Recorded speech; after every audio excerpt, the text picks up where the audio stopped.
అందరికీ నమస్కారం అండి. నేను మీ మాధురి. టీవీలో ఒక న్యూస్ చూశాను. Duvvada Srinivas Madhuri pre wedding shooting Tirumala మాడవీధి. ఏంటి ఆ న్యూస్ లో రాసే ముందు వెనక ఆలోచించుకొని రాయరా? నిజాలు రాయండి.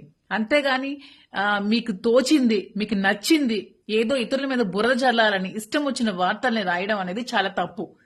న్యూస్ ఛానల్స్ అనేవి నిజాల్ని జనాలకు చూపించే విధంగా ఉండాలి కానీ ఇలాంటి చెత్త పనికిమాలిన న్యూస్లు రాయడానికి కాదు న్యూస్ ఛానల్స్ ఉన్నవి. నిజంగా మేము ప్రీ వెడ్డింగ్ షూటింగ్ తీసుకుంటే మీరు రాయాలి. సో ఇదే శారీలో కదా నాకు చూపించారు. శ్రీనివాస్ గారు బ్లూ కలర్ షర్ట్ లో ఉన్నారు కదా.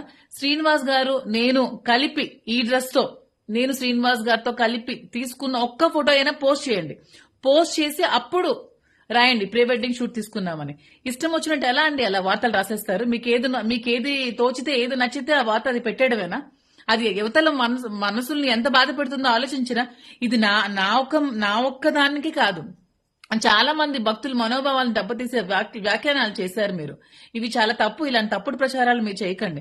చాలా చట్టపరమైన చర్యలు ఖచ్చితంగా తీసుకుంటాను. ఇది నిజంగా అయితే మీరు నిజంగా ప్రూవ్ చేయండి.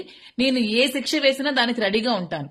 ఎదుర్కోగలిగితే దువ్వాడ శ్రీనివాస్ గారిని ధైర్యంగా ఎదుర్కోండి. అంతేగాని ఇలాంటి చెత్త న్యూస్లు పనికిమాలిన న్యూస్లు పెట్టి ఇలా డీఫేమ్ చేయాలని ట్రై చేయకండి. నిజంగా మీకు దమ్ముంటే దువ్వాడ శ్రీనివాస్ గారిని డైరెక్ట్ గా ఎదుర్కోండి. అది మీరే చేశారో మీ వెనక ఎవరైనా ఉండి నడిపించారో వాళ్ళకందరికీ చెప్తున్నాను. మీరు ధైర్యంగా ఫేస్ చేయాలంటే నన్నైనా శ్రీనివాస్ గారినైనా ఫేస్ చేయండి. అంతేగాని ఇలాంటి ఫేక్ న్యూస్లు ఫేక్ వార్తలు పెట్టి జనాల్ని మభ్యపెట్టకండి. ఎందుకంటే తిరుమల తిరుపతి అనేది చాలా పవిత్రమైన స్థలం. దీన్ని ప్రజలు చాలా పవిత్రంగా భావిస్తారు. ఇలాంటి చోట్ల ప్రీ వెడ్డింగ్ షూట్లు అవి ఇవి అంటే వాళ్ళ మనోభావాలు కూడా దెబ్బతింటాయి.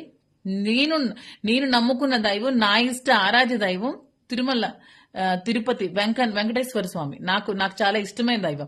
నేను ఇప్పుడే కాదు బ్రహ్మోత్సవాలకి చాలా ఇయర్స్ నుంచి నేను బ్రహ్మోత్సవాల్లో పార్టిసిపేట్ చేస్తున్నాను. చాలా ప్రోగ్రామ్స్ ఇవ్వడం జరిగింది. ఇలాంటి తప్పుడు ప్రచారాలు చేయడం అనేది చాలా తప్పు.